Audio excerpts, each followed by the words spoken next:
Hoje eu vou explicar um pouco sobre inteligência artificial e principalmente eu quero comentar um comentário, ou seja, comentário no último vídeo meu sobre IA é uma coisa que me deixou dizer preocupado, mas eu percebo que não existe um conhecimento aprofundado sobre o que é de fato uma inteligência artificial e qual que é o papel dela. Então eu preciso que fique muito claro na sua cabeça como funciona uma IA, principalmente IA de texto. Não vamos falar de IA de imagem, de vídeo, vamos falar especificamente das IAs de texto, e aqui ChatGPT, Gemini, Claude, qualquer outra dessas, Grok, tem um monte por aí, tá?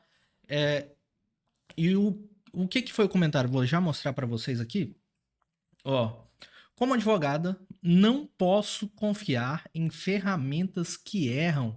Já testei diversas IA jurídicas e encontrei falhas preocupantes.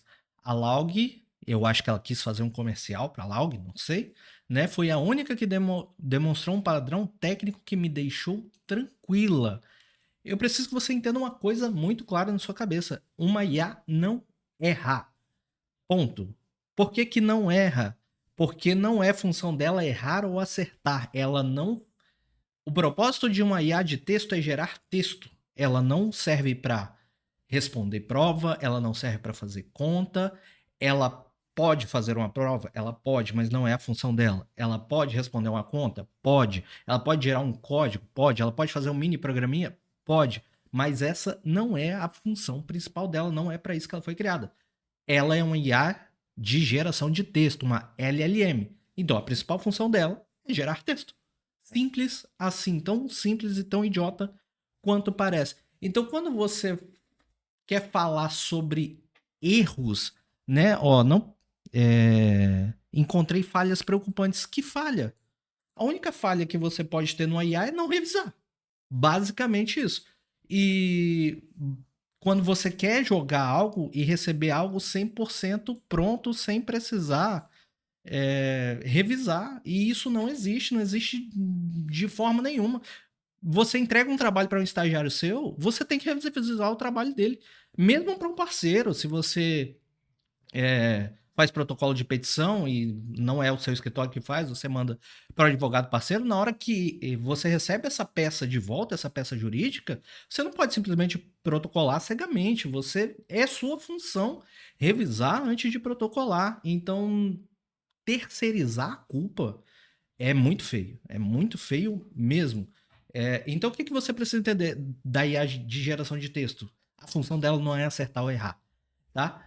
Mas é claro que ela vai te ajudar, desde que você saiba fazer o pedido da forma correta.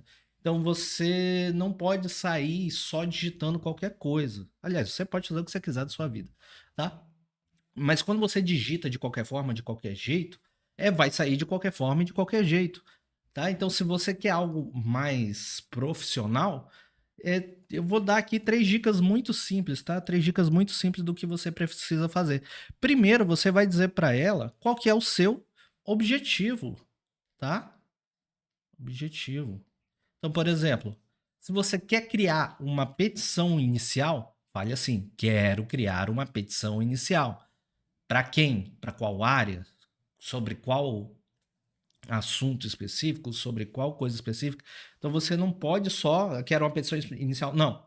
Detalhar o seu objetivo, tá? Então, para quem? O que aconteceu? Qual o endereçamento? Qual é o artigo que você quer que fundamente? É, exatamente isso. Segunda coisa, além do objetivo, tá? O que é bom ter no seu prompt toda vez que você for escrever para um IA? Um exemplo, tá? Então, eu tenho certeza que você tem no seu acervo aí várias petições.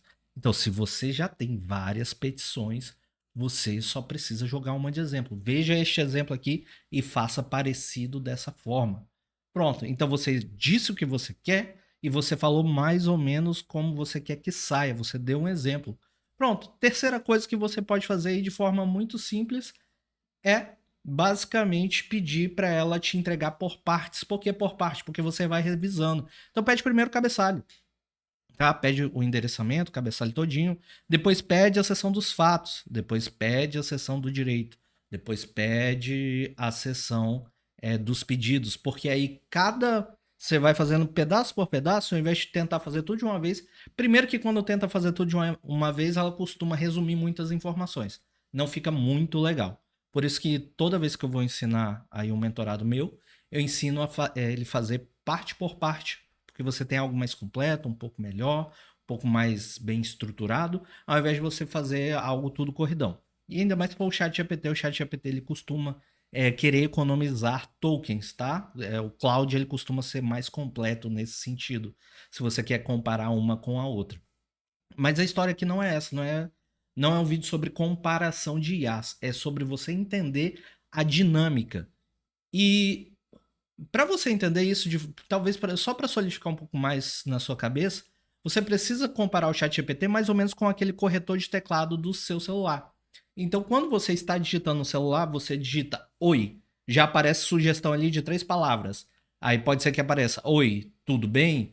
Oi, como você está? Oi, alguma coisa? O ChatGPT ele é a mesma lógica, tá entendendo? Então assim, ele escreve tão bem que a gente acha que ele pensa. A função dele não é pensar, ele não pensa.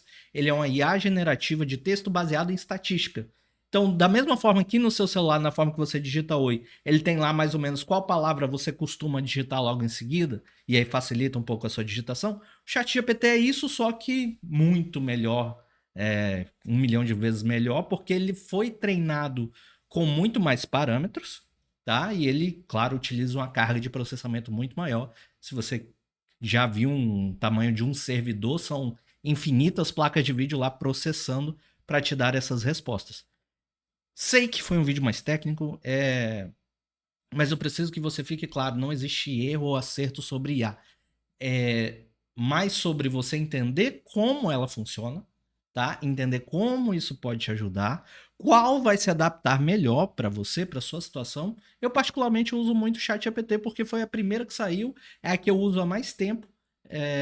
E acostumei, já tá tudo minhas conversas lá. Eu tenho preguiça de mudar. Eu queria muito mudar pro cloud, só que o cloud pago ele me dá menos volumes de resposta. Então, como às vezes eu costumo interagir bastante, o ChatGPT me dá mais. Eu posso interagir por mais tempo com ele do que com o cloud. O cloud ele é um pouco mais reduzido, apesar de ser bem melhor nos meus testes assim. Então, assim, eu fico variando um ou outro. Às vezes eu quero um, às vezes eu quero outro. Mas o ChatGPT é o que eu tenho usado, é o que tem funcionado. Funciona para mim, funciona para todos que eu conheço. É só você escrever o prompt da forma correta que você vai ter a sua resposta da forma correta, tá bom? Espero no próximo vídeo. Um abraço, tchau!